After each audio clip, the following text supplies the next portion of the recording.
Start us off on your journey, which I think began when you were little and your mom started breeding dogs. I feel like we can trace it all the way back there. Yeah. You did say journey. Yeah.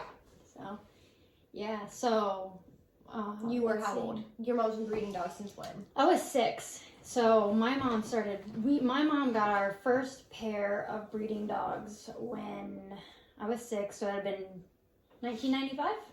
Okay. Right about there.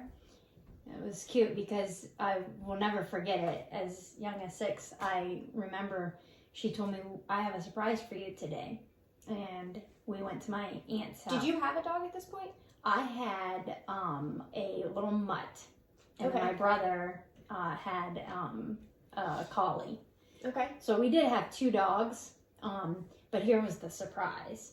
So my aunt was a dog breeder. And so we get to my aunt's house. My mom says, I have a surprise for you. And she takes me over to the litter of puppies. And she said, pick one out. And we were getting a dog. And she said, but that's not the real surprise. She's like, I'm going to start breeding dogs too. And I just remember being a little kid, like thinking, like, we're going to have puppies all the time. You know? And then you learned what that meant after. Right. And I was like, well, so what puppies did that mean? Puppies are fun, but then I learned what work was. Yeah.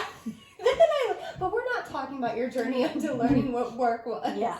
So anyway, so I'll never forget that because I was 6 years old and I remember her telling me that we were going to start breeding dogs. And so that's cute. So your mom, you've had dog breeding in your family then for a while now because your grandpa. Right. My grandpa bred bird dogs, okay, Weimaraners and German Shorthair Pointers for like my whole life, and then even my mom grew up with him breeding bird dogs. Okay. So, third generation dog breeder here. Wow, look at you go. Okay.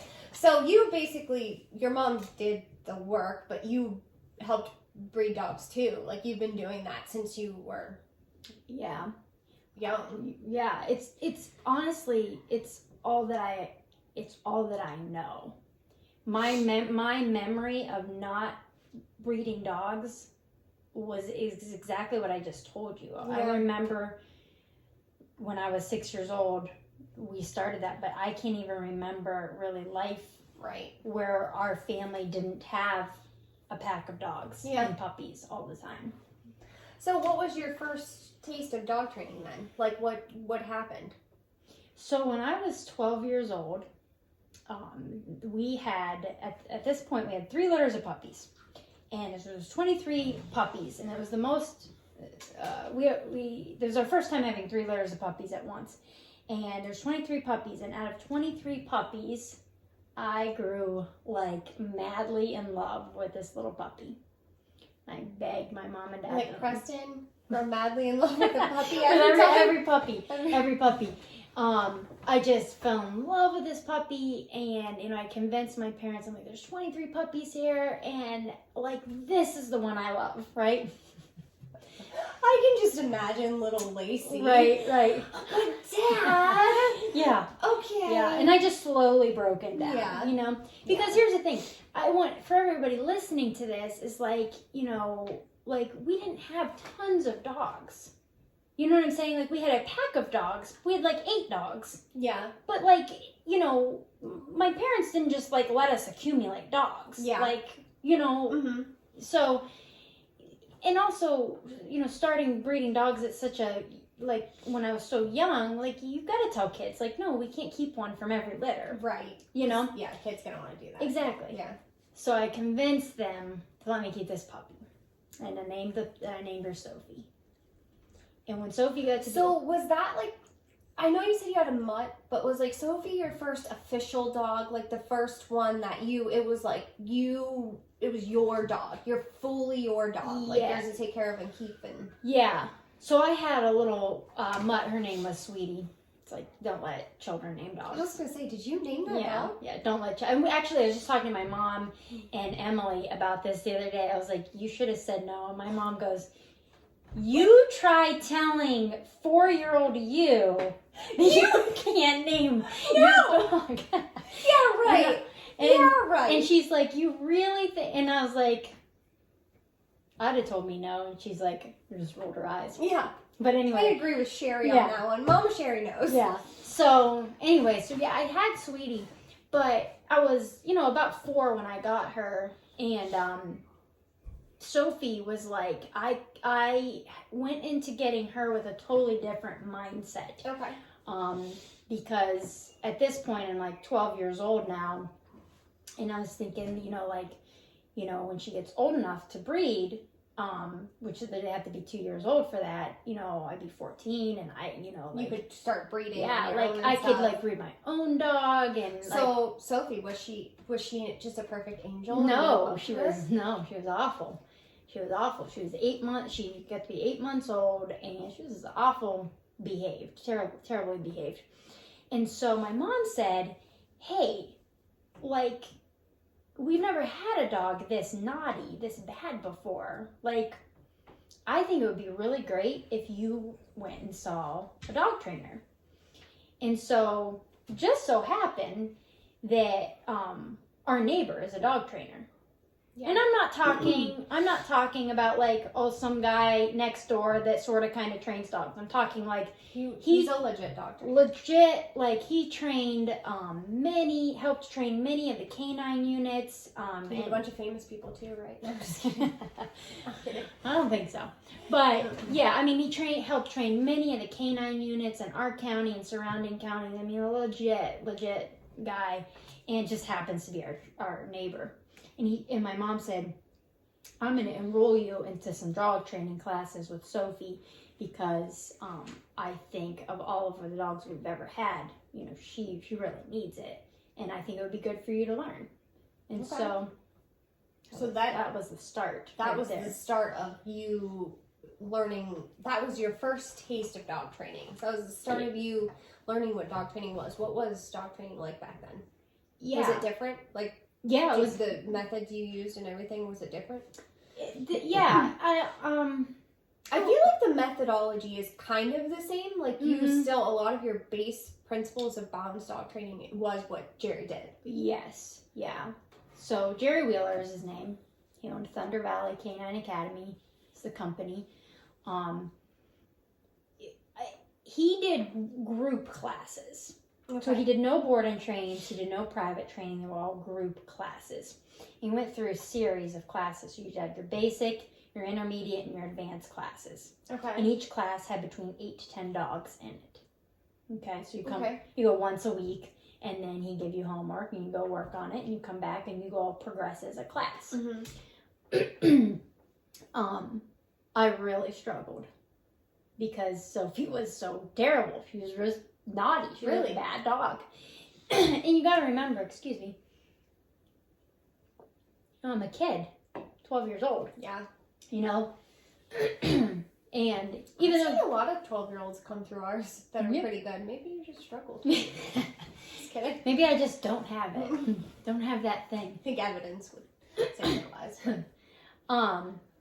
Yeah, so even as a golden retriever, a lot of times people are like, "Oh, golden retrievers are the best family dogs, and they're just so docile and easygoing," and for the most part they are. Mm-hmm. But she wasn't. Yeah.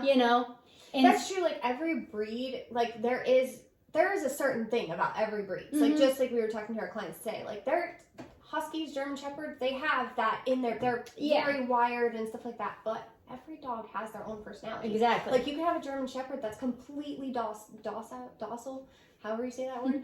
You could have one that's completely chill. Yeah. But that's not your norm. And it goes against the grain a little bit. Yeah. So golden retriever, that's kind of naughty. Yeah.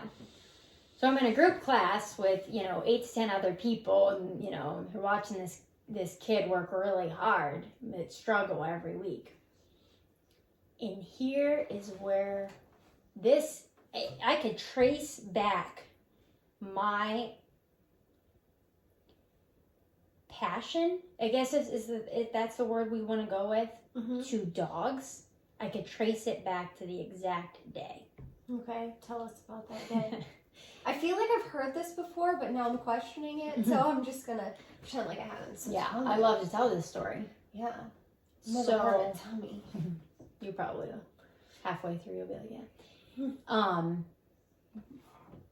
we got to the point where Jerry's like, I gotta do something extreme with this dog, because if we don't make an, if we don't do, Sophie. This was Sophie. If we don't do something extreme, Sophie's gonna push this kid around forever. She was just very dominating, pushy, bratty, and he looked at me, you know, and my mom, and he said, I'm gonna have to break her like you break a horse. I'm 12 years old. I'm like, oh, okay. Like, I don't know what that means, but cool. But I mean, I thought this guy walked on water. You know what I mean? Like, listen, I just was enamored by what he could do. So I'm like, what? Yeah, like I was fine with it. So he worked my dog literally to a point where like she was in a sweat. I mean, like, do dogs sweat? No, just like panting, like horses. Like, okay, so horses, you know, they sweat, right? So she's panting and she's like, and I'm telling you, he just worked her like over and over and over and over on all the commands that she knew but wasn't being compliant in. And my mom told me later, she's like, I almost told him to stop because the dog, to her, from her vantage point, looked stressed. Yeah. She's like, I almost told him to stop because she was getting uncomfortable. And meanwhile, I'm just this kid who's enamored by this dog trainer. Mama Sherry is a little bit soft when it She's- comes to dog training. We can't really ask her for that much dog training advice. Right. We can ask her for dog birthing advice. Yes. Dog training advice. She is the master dog breeder, but she's not the master trainer.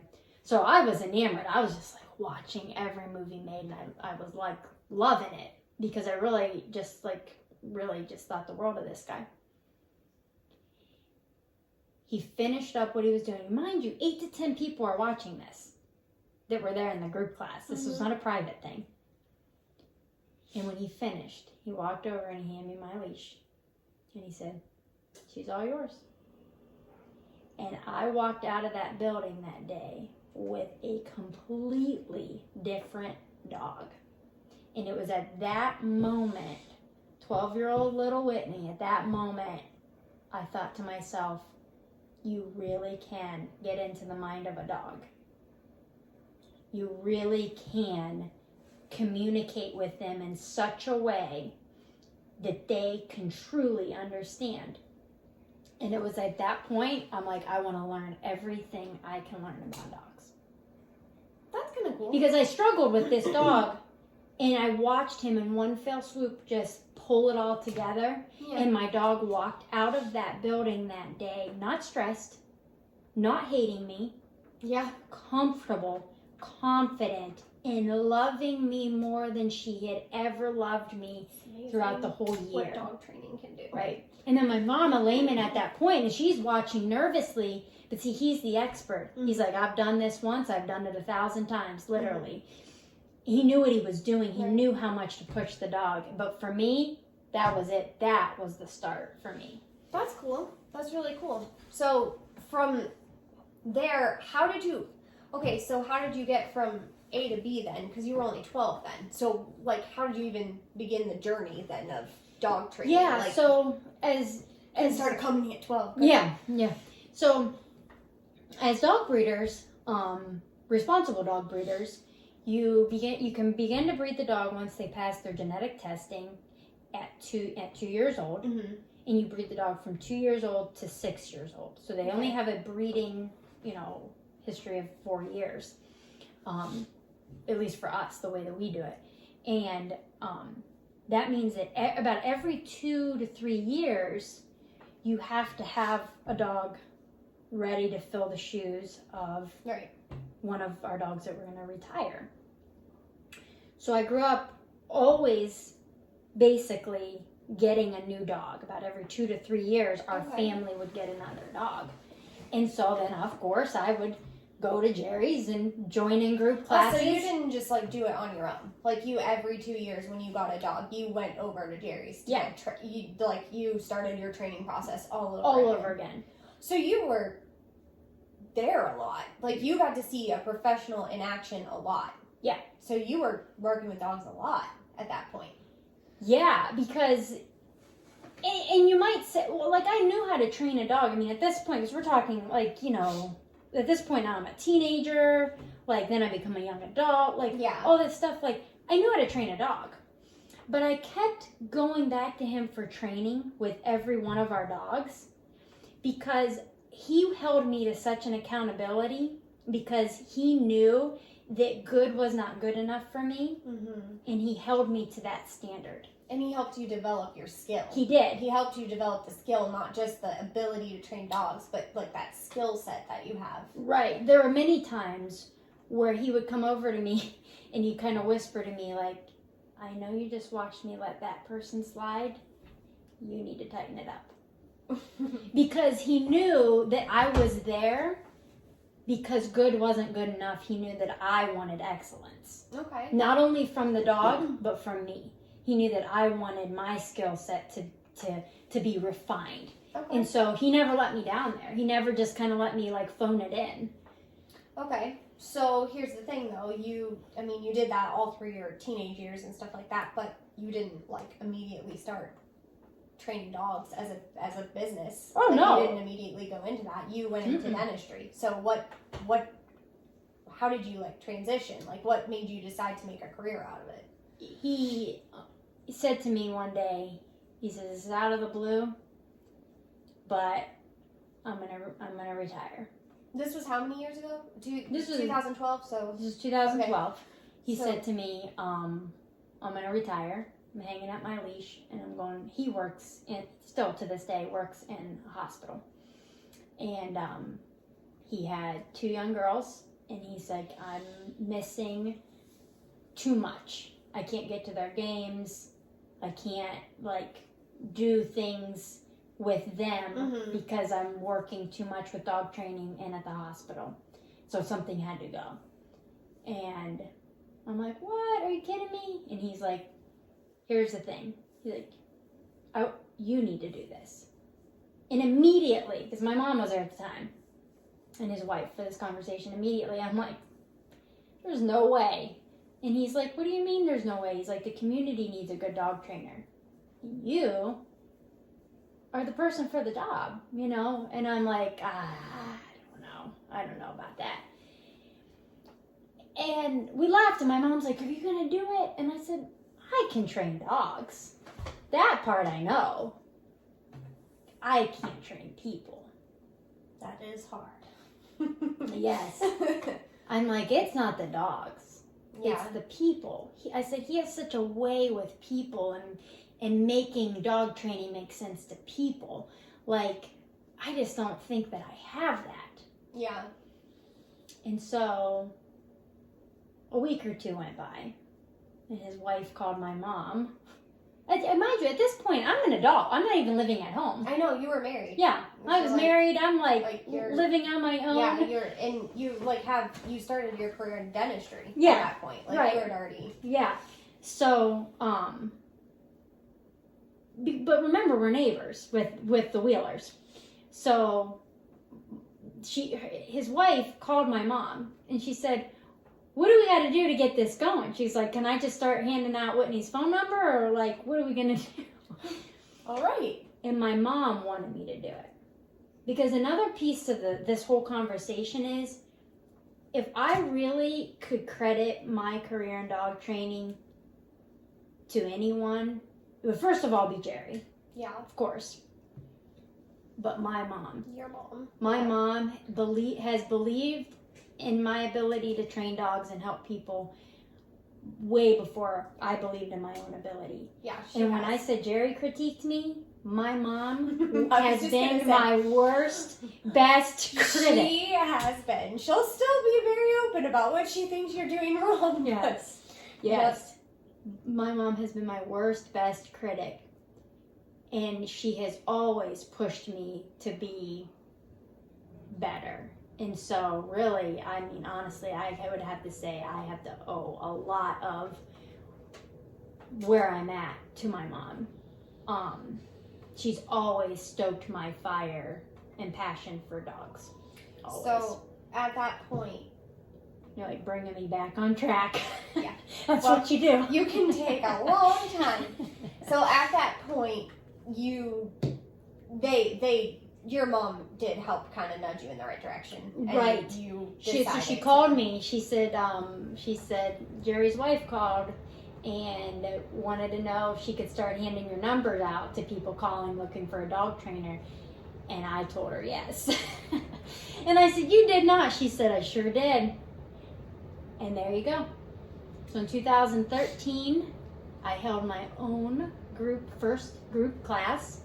Wasn't 8 to 10 dogs, to start. It was, I kept it about under 5 dogs to start. And I started teaching group classes in 2013, June of 2013. While you were still doing dentistry. While I was still in dentistry. And I worked out of my parents' garage. So when did you decide that you didn't want to do dentistry anymore? Ugh. That was, as you know. I do know. Well, I can't remember the date, but I remember the whole decision-making process. That was tough because, I started working in dentistry the week after I turned 18. And I worked there for 10 years with people that I loved, and a doctor that became a good friend of mine. But I got to the point where I was burning the candle, not at both ends, but from every direction. Because what kind of candle is this? It's like one of those candles. A star-shaped candle or something? Yes. You're burning it from every direction? Don't worry. Okay. Just let me have mine. Just let me say words like conversate and anyway. So, I was doing too much. Burnout. So what year did you officially make the business? I left dentistry in 2017. Okay. To pursue dog training full time because for 5 years I worked full time in dentistry, came home, taught dog training in the evenings, and then I volunteered. Yeah, it was like a true part-time job, dog training. So you were working full-time and part-time. You had no I was punching a clock full-time. And then, so I was training dogs in the evenings when I got home from work. But then you also remember I'm making phone calls, scheduling people. I'm on the phone with people to and from work. Plus volunteering on the side. I just had too many irons in the fire. Okay. And so finally I had to make a decision because there's no way I could grow the business. Right. Doing all that I was work doing. Full-time in dentistry. Right. There's just no way. And Dr. Stanich, the doctor I worked with, I talked to him a lot about where to go, and he said he's the one that told you to get the heck out, right? He's like, "I love you. I don't ever want to see you go, but I can't hold you here." And he's like, "You're just, this is your passion, and this is what you need to do, and this is what I want you to do. And if I don't tell you that, I will be doing you a disservice." And so it was with his confidence in me, and of course, both my mom and my dad everybody was just like, "This is, you got this. You got to do it. Yeah, you got to do it." And so I did. I quit. And so were you doing, when you quit, were you at that point still holding the group classes? Yeah. Or did you did still hold? Yeah. So when did you transition from group to private trains? And board and trains. When did the board and trains come in? So for a while I did group classes, and then I also offered private training. Once I quit dentistry and I had a more open schedule, I gave people the option, "Hey, do you want to join a group class or do you want to do private training?" Okay. So I ran that way for probably 2 years or so, roughly. Did the candle get smaller? What's it? I'd throw this at you if it wasn't so expensive. Yeah. The candle did get smaller. Okay. I got it down to 1 wick, and it only burns 1 way now. Okay, so you did group classes, and then you also did private training. So when did you start board and train? So I shifted everything, I would say, probably in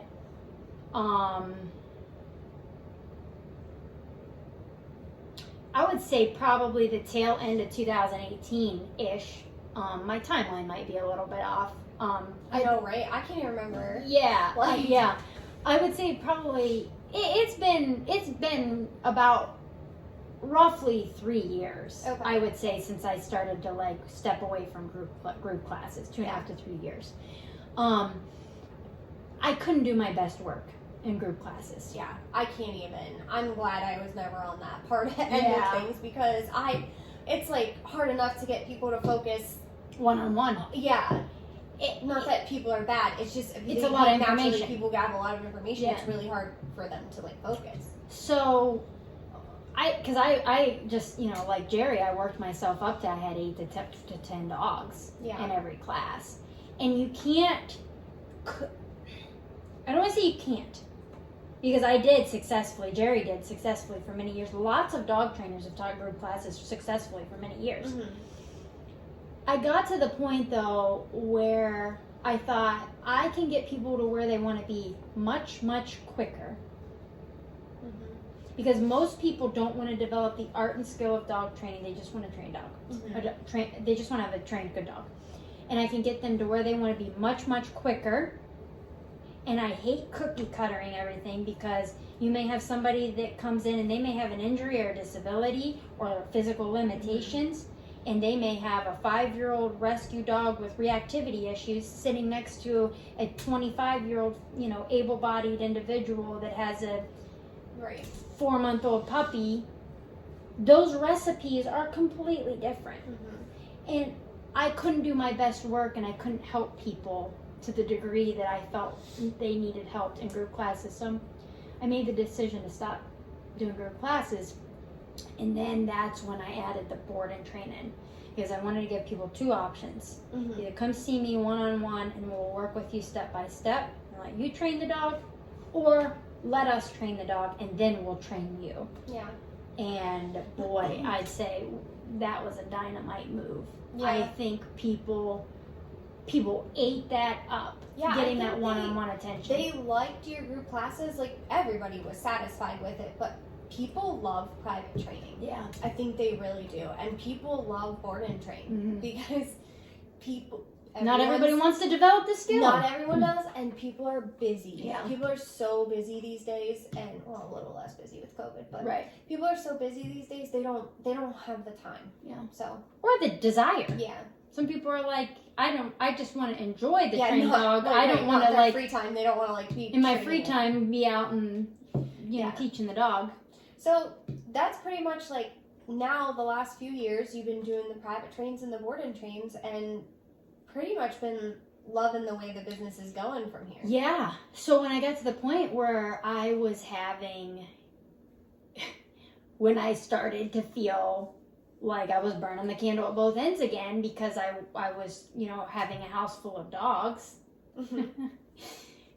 Go ahead, sorry. I'm not gonna say anything else about your candle.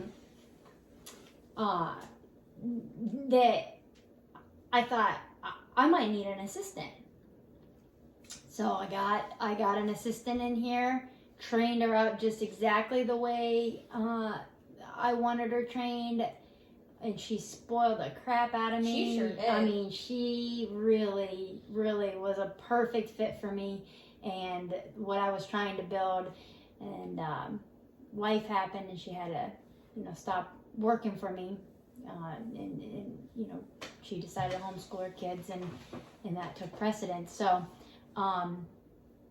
then I hired a knucklehead. I don't know who that would have been. Must have been someone before me. No, that was the best thing ever. I think you know, when bringing you on, I think you and we think so similarly in every way that counts, and I think we are the opposite in every way that counts. And I think we make a really good team and balance each other out very well. Yeah. So I think where we're at now at the company, of course now, you know, we have 2 additional Mhm. trainers, I think we're doing some really good stuff. I'm really proud of what we're doing. I am too. I think we're doing really good. But I never saw where we are today, where the company is today. I never would have seen it this way if you would have asked me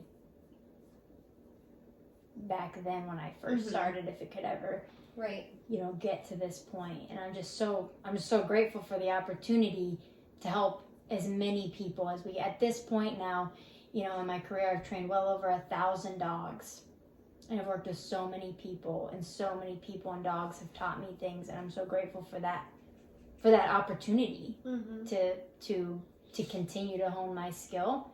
And I've said this before, I'll say it again. I hope that I always continue to learn from dogs.